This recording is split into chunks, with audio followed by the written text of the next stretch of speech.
Hey, everybody. It's Malik Foster, and welcome to the Counterpoise Podcast. I'm joined by my lovely co-host here. I'd like to introduce yourselves.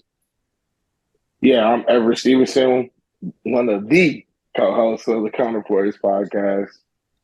And I am Samantha Adams. I am the third co-host of the Counterpoise podcast. I'm not going to get as animated as these two today. At least not at the intro. But we have a really interesting topic for y'all. You know, every week come with a little shum. But this week we are talking about Donald Trump and young Thug. And what makes it so interesting is because never in a million years would we ever think that we'd be having a conversation about them together. And talking about some of the similarities of things that they have going on in their respective lives, such as they both have been indicted by Fulton County District Attorney's Office for similar charges. Not doing the same thing, but they got similar charges. So we are going to dive into that in the discussion and the treatment and blah, blah, blah, blah, blah. It's going to get real good. So I'm going to start off by talking about Donald Trump. So on Monday of this past week, Donald Trump was indicted by Fulton County District Attorney. Fulton County, let's stop for a second. Let's back up. Fulton County is the county that the city of Atlanta sits in. Okay, it is one of the biggest counties in the state. It's the county that holds the capital. And I worked there. So I'm just going to go ahead and put that out there. I worked there. So Fannie Willis is the district attorney in Fulton County, and she recently on Monday announced a 13-charge indictment of the former president, Donald Trump. First, I wanted to go over what these charges are. Let's see. First and foremost, there's 18 co-defendants. And one of those was for the election, and claiming that there was a rigged election in Georgia. They tried to rig the election. All 19 of them are charged with the Georgia state RICO. And so here are RICO. Oh, and let's typically when you hear about RICO, you hear about people in the mob getting charged with RICO. RICO stands for Racketeering Influence and Corrupt Organizations Act. And I'll get into what that means in a second. I wanted to go over what the other charges were. So first they got top charges, violation of the Georgia RICO Act, solicitation in violation of oath by a public officer, false statements in writings, solicitation of violation of oath. So it's a lot of these are repeat, and I'll explain why they get repeated. Impersonating a public officer, conspiracy to commit impersonating a public officer, forgery in the first degree, some more conspiracy to commit forgery in the first degree, more false statements, more conspiracy to commit false statements, criminal attempt to commit filing a false document, conspiracy to commit filing a false document, more forgery charges, criminal attempt to commit influencing witnesses, which is witness tampering. And so it's not really 18 charges, it's really there's 18 different charges, but there's 40 counts. It's a 40-count indictment with 18 charges. A lot of them get repeated because that means every instance that it took place, it's a new charge. Now, with regards to RICO, it allows for criminal or civil liability for an entire corrupt organization. And so it's been like... Go ahead. Oh, when you get done, I wanted to go in on RICO too. But... Oh, okay. No, you can go ahead. I'll let you do it. Okay, no problem. So one of the things that I looked at when we were looking at these cases was originally when the RICO charges was first brought, it was brought as a federal charge that was, like Sam said, was used to go against help people, like help federal prosecutors charged against mobsters and things of that nature.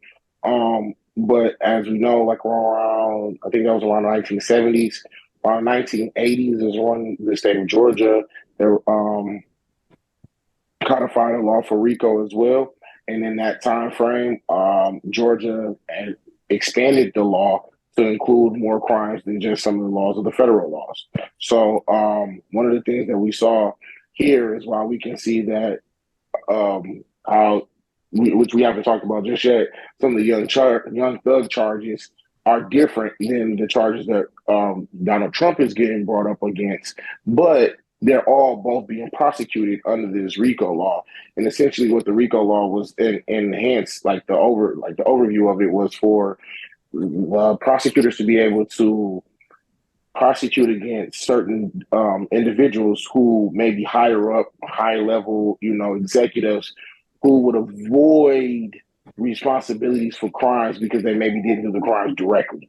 So an example of that would be is if you're the CEO of a company and someone in your a manager in your company does something wrong, you can say, well, I didn't know, I didn't tell them directly. And that's how people was able to avoid, charges. But with the RICO, it essentially makes it seem as though if you were working with that organization, if you had knowledge of something that was going on, if you participated in something that furthered the situation, then those type of things will allow you to essentially be held responsible for the crimes of other individuals. And that might be someone who may be in the lower level. So that's why we see like Mr. Trump might not have necessarily impersonated an officer himself, but he was associated with individuals who did, and they were all doing it in furtherance of, a benefit to him or his organization.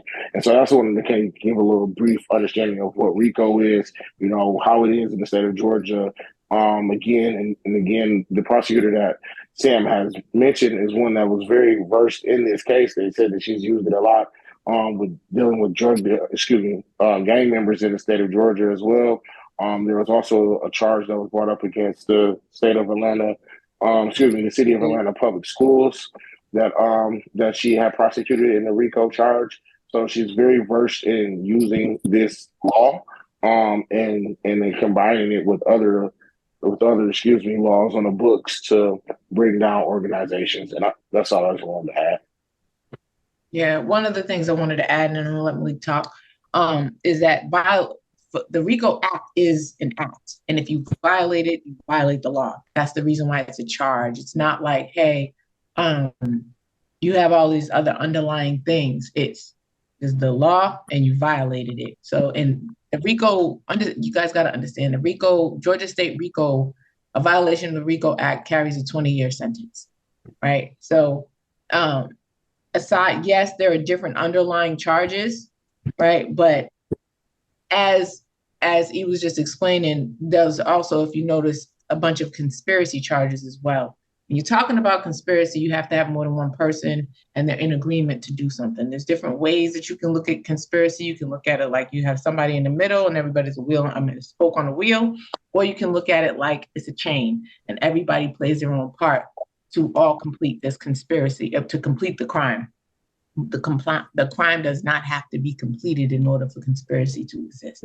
So, at the end of the day, those are the charges that Donald Trump himself, along with the other 18 people, have been charged with. So, Malik, I know you have something to say.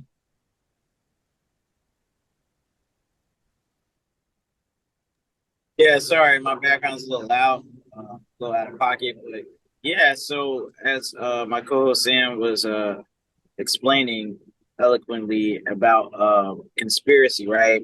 And when you're in a lot of states, when you're committing conspiracy or attempting to commit a conspiracy, you get charged with that same crime.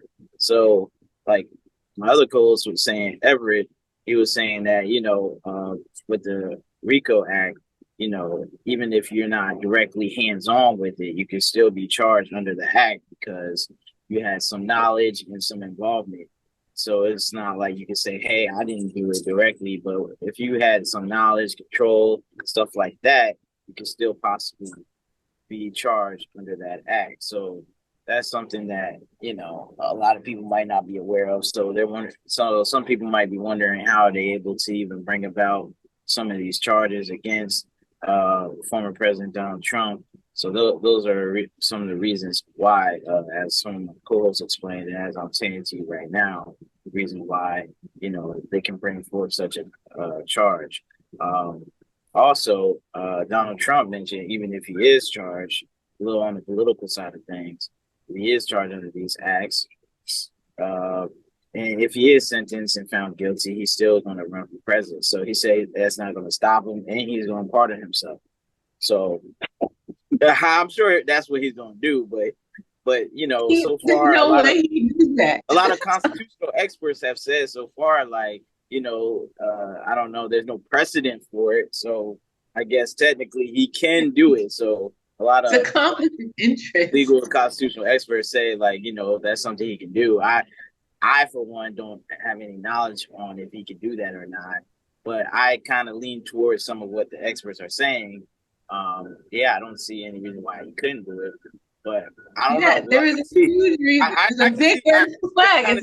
It's a conflict of interest. To take it to the Supreme Court, though. I can see them trying to take it to the Supreme Court. That was going to happen. And maybe possibly abuse of power. Exactly. Like that creates more problems than it fixes. Like for him to try to pardon himself, first of all, that's a huge conflict of interest because he can still run while he's in jail. Yeah. Also, this is a state case. It's not a federal case, right? Like so. Right. He can't. I was thinking hints. That's another thing. So with the state, that's going to be right. Maybe he say, "I'm gonna hold off giving Georgia any federal funds on Medicaid. I'm not giving y'all nothing." No, you're right. He's that governor. But Brian Kemp probably pardon. The governor probably right. But he's right though. The pardoning power of a president only relates to federal cases. Yeah, it does. Which leads to Georgia's state case is a state case. He has zero power to pardon himself. The only person that will be able to pardon him is the governor. Yeah, but the governor would. You already know the governor would do it. You know what though? You want to know why I don't know? Because there's a balancing test that he would have to do, right? Because number one, he's Republican. He's Team Trump. But at the same time, right, he also has to be tough on crime. That's his platform. So how are you tough on crime if you're pardoning somebody who is associated with fraud, violating oath of office, RICO? You know what I'm saying? I'm gonna tell you how. Because he gonna push the envelope to say, listen, if you don't pardon me, I'm cutting off your faucet. There's no more water getting in. President to do that. He ain't president. That's true though. He don't have the power to do the things that y'all are talking about doing. Today, he is indicted. Right? Let's just keep it above.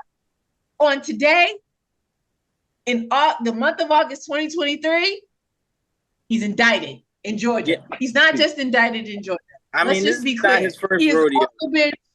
knows. Well, no, hold on. He currently has an open case in New York for the Stormy Daniels situation. He has charges in Florida. He's got 40 counts of charges in Florida for hoarding classified documents. He's also charged in Washington, D.C. for 4 felony counts to overturn the 2020 election because of the coup that he tried to upstage. So in 4 different jurisdictions, mind you, none of that is even the feds. The feds have not indicted him. So number one, he can't pardon himself. He doesn't have the power to pardon himself, even if he becomes president. Second of all, it's going to be unprecedented for him to be the president from prison. Because I'm going to tell you right now, even if he weasels his way out of Georgia, he is not getting loose in New York. I'm sorry. They're not letting him loose. And the way that they feel in D.C., especially how the people died, with that coup and everything else. He's not.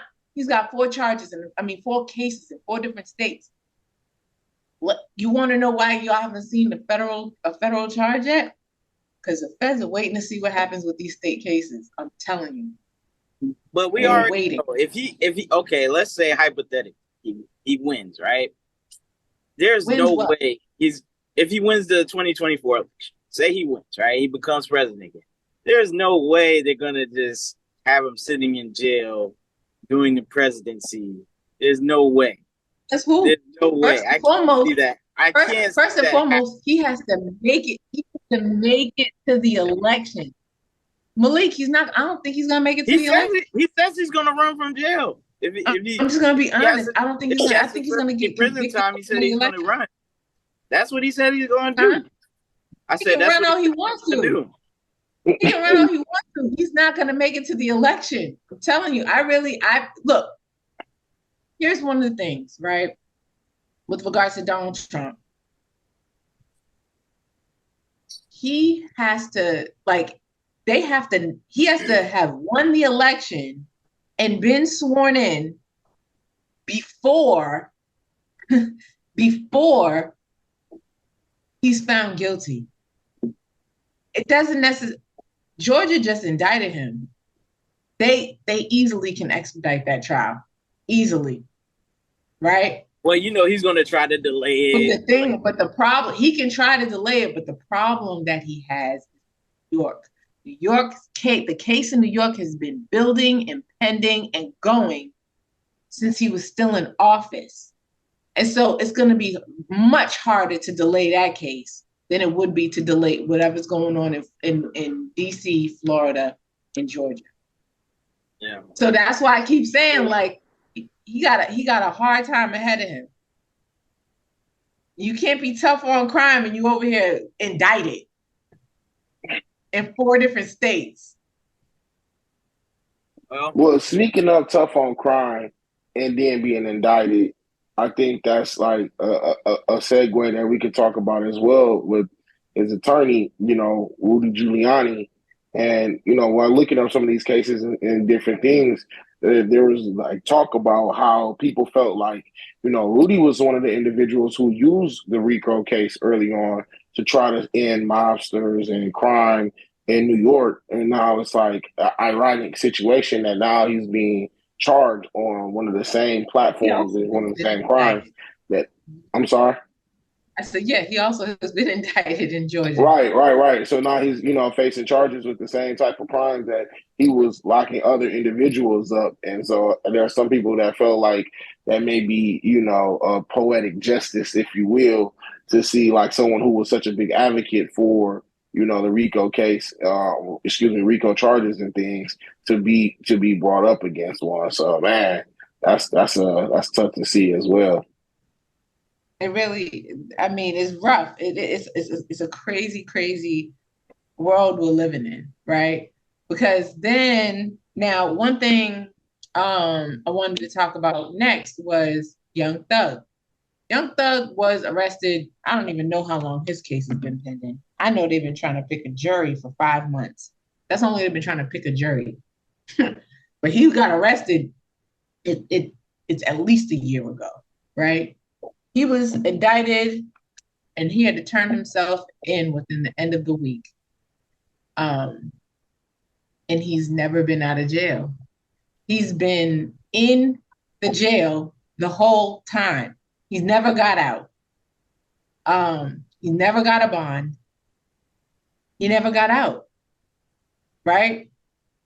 People have been snitching, getting deals, getting out, whatever. But Young Thug is still sitting there in jail trying to fight his case. But no bail, no bond. Because they believe that he's a flight risk.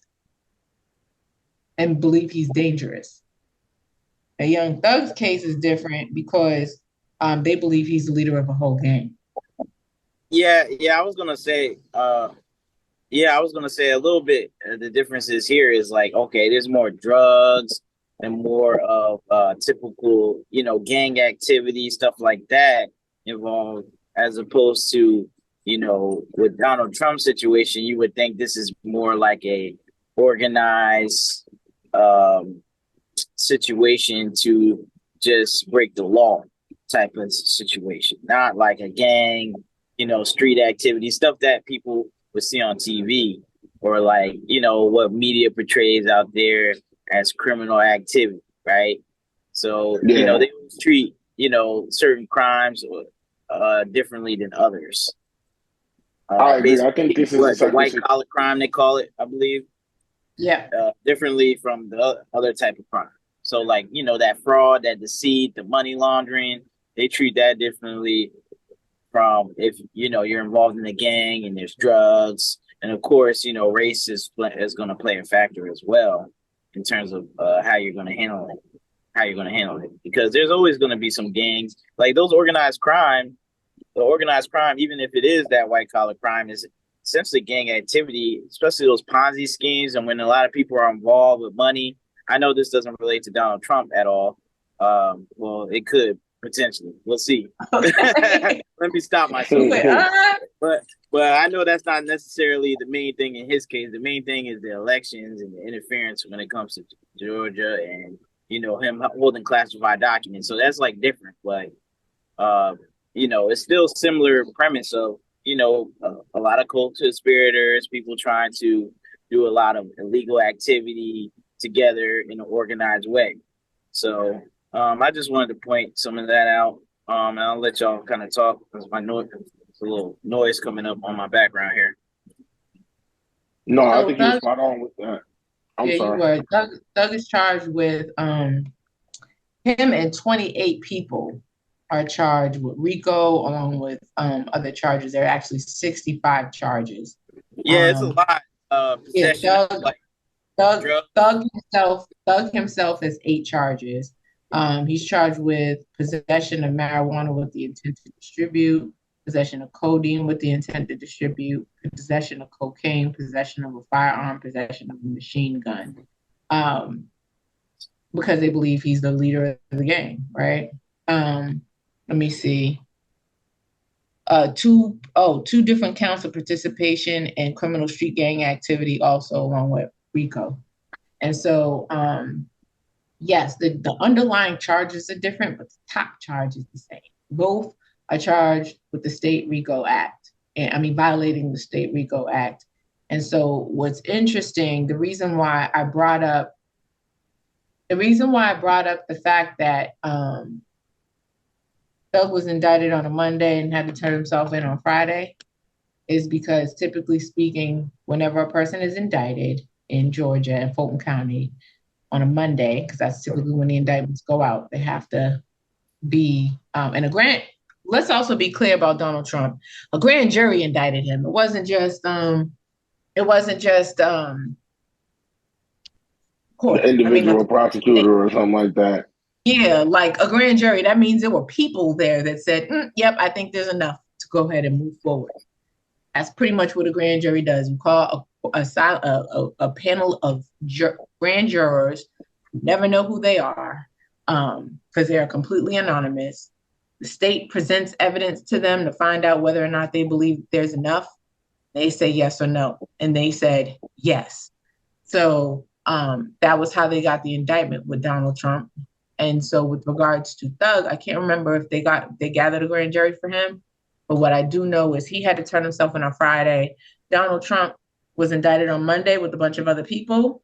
And when I say a bunch of other people, I don't necessarily mean all his co-defendants. I mean just in general.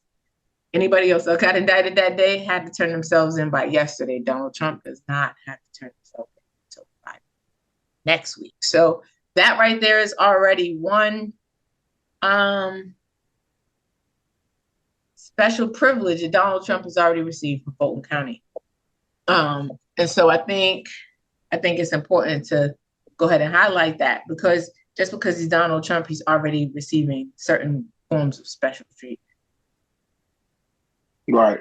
And I think also too, like in fairness, I think, different individuals have different degrees of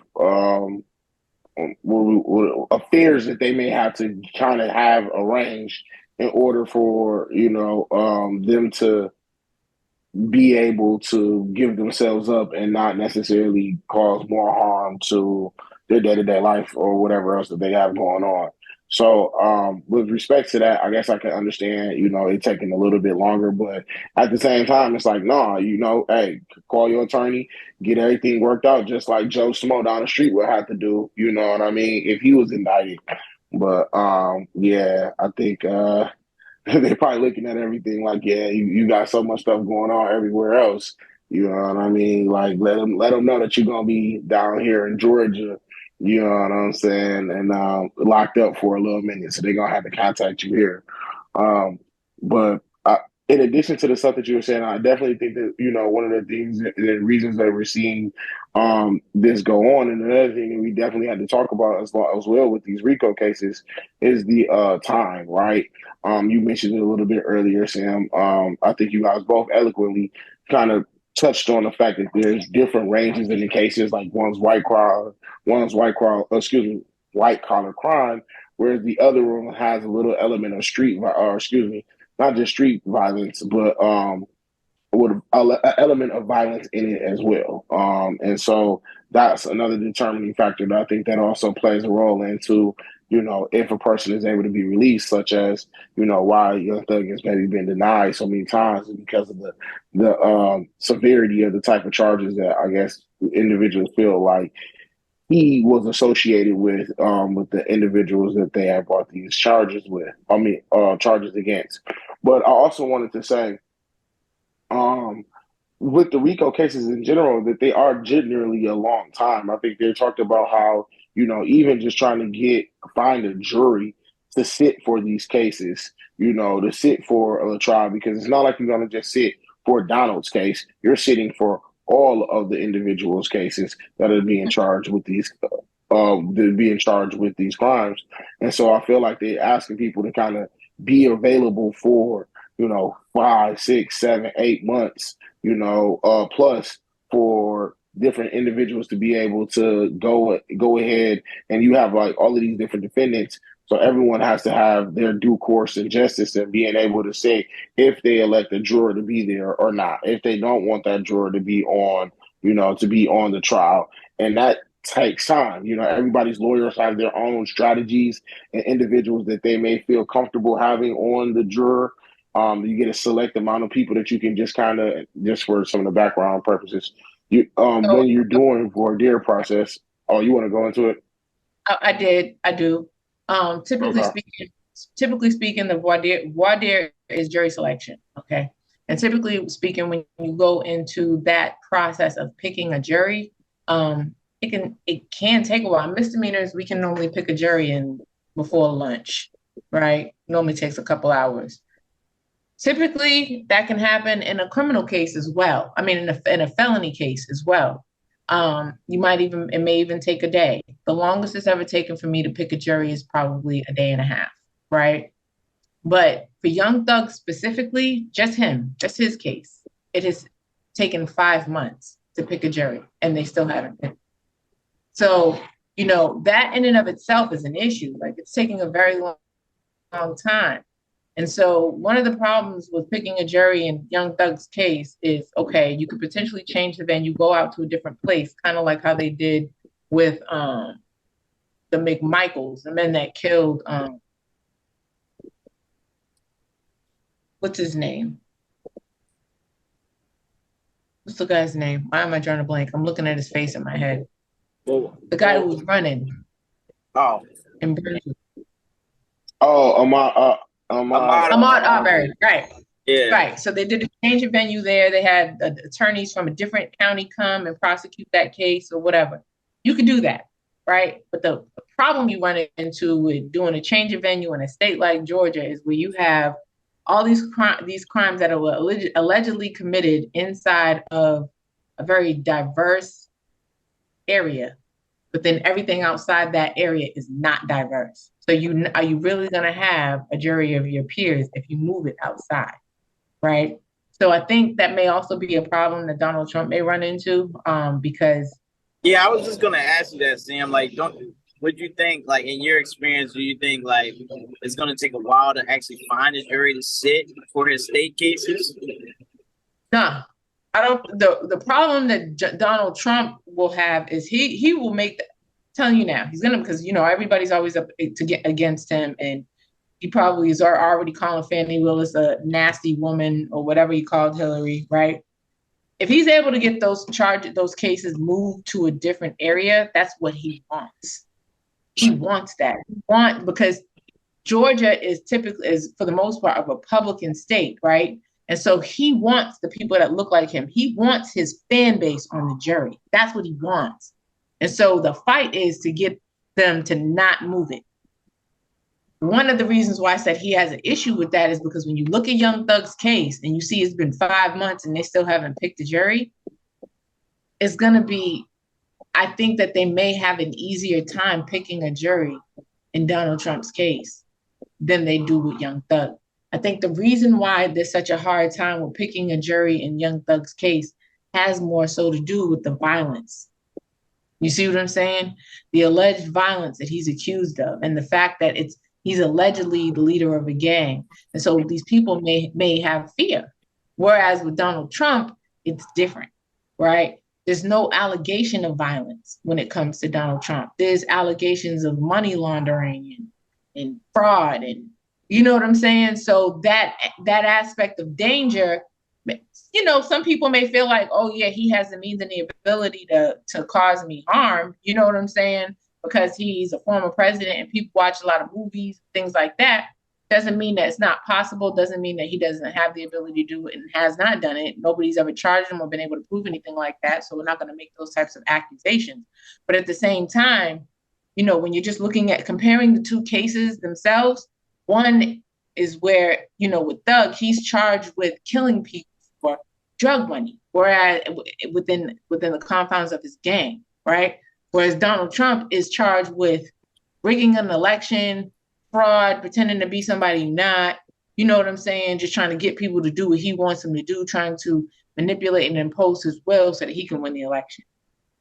You know what I mean? But there's no claim of violence there. So I think when you're looking at that, some people may really want on that jury because they really want him to get put under the jail. And some people may really want on that jury because they don't want him to get put under the jail. You know what I'm saying? Because there are people that love So you Donald feel Trump, like and there are there's people more of a that balance of political views or views on the situation? You feel like inside the city of Atlanta, inside Fulton County, yes. okay. Yeah, so I just wanted to say too, within some of my final thoughts within this case, ultimately, I think this is just one of those situations where, um,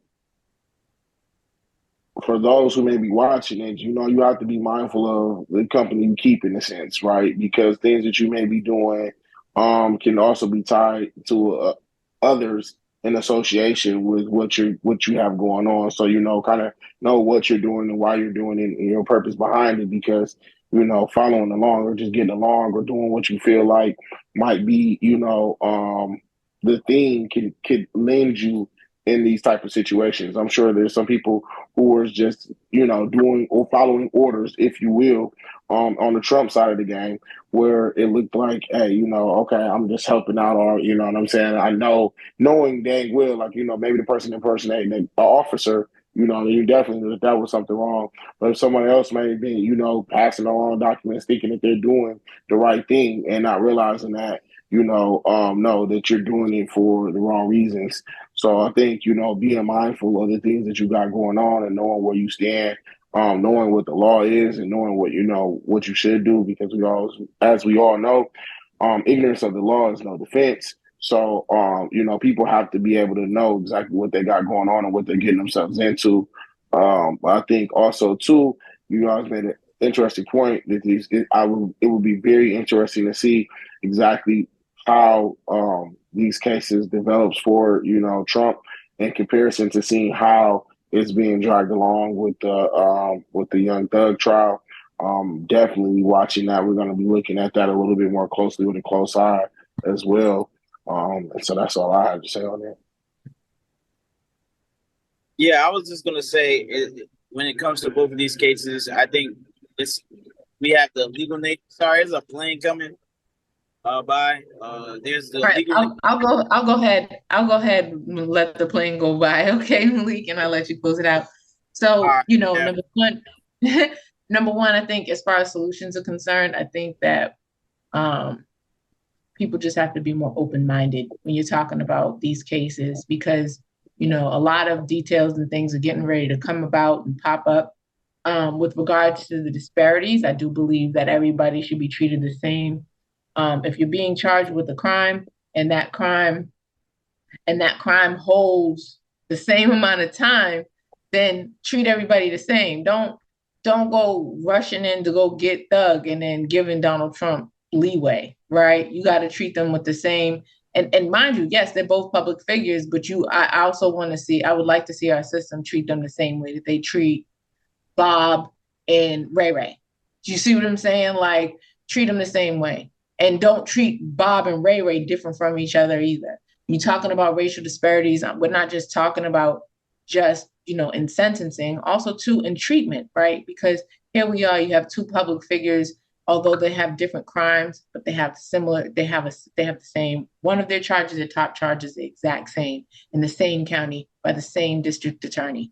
And they should be treated the same and given the same level of you know attention and treatment. I think that with regards to concluding, I think that it's going to be very interesting to see how it all plays out. I think that to see the timing of everything, especially as it relates to Donald Trump, it's crazy how long it's been taking to see what's going on with Young Thug. Try not to talk about his case too much because it's still ongoing, and we try to reserve our opinions for that kind of stuff. But we just kind of wanted to address it because they're both in the same place. You know what I mean? So they're both in the same place at the same time by the same people. So it's just really, really this interesting dichotomy to watch. So I just think everybody needs to pay attention and try to have an open mind as it relates to all of it. yeah. Like I was saying before that plane came over. I was gonna say, these cases both have very similar legal and political implications behind them. Because I say political because you know obviously, Young Thug, he is like, I guess he has some sort of celebrity status, and he has a lot of charges. So it is, I guess you could say, a high profile case, just like the Donald Trump situation. So it's going to be a little bit of political factor involved, and then also, the similarities with the legal aspects from the racketeering, the RICO charges, right? So it's very interesting, in my opinion, on how things are going to play out for both parties, legally and I guess somewhat politically. Maybe a little less for Young Thug, but still the same way. So I guess we're just going to have to stay tuned and see what happens with these cases and how they handle them. Because, like you mentioned, Sam, like there's been a delay for Young Thug. Will there be a delay enough for Donald Trump to secure a win before possible jail time, or will he get off? Because things haven't been sticking. So it's curious to see the outcome to that, in my opinion. But to close us out, once again, I want to mention the book of the month. It's by Don Peebles, Path to Wealth, How to Make Money in Any Market. Path to Real Estate Wealth, sorry. How to Make Money in Any Market by Don Peebles. It's a really good book. It teaches you about real estate and how to make money in the real estate industry. So if you're interested in that, check that book out. It's by a black real estate developer. He owns, as a black man, one of the largest real estate portfolios for a black person in this country. So that's one thing. And then the Black Business of the Month is it's a hotel, a B&B, a bed and breakfast, basically. It's Howell House. It's a former house of Alexander Hamilton. He was a black architect out here in Atlanta back in the 1800s. So Howell House, I believe that's the name of that. And let me get the quote for you guys. I gotta have it on my phone. I'm on my phone now.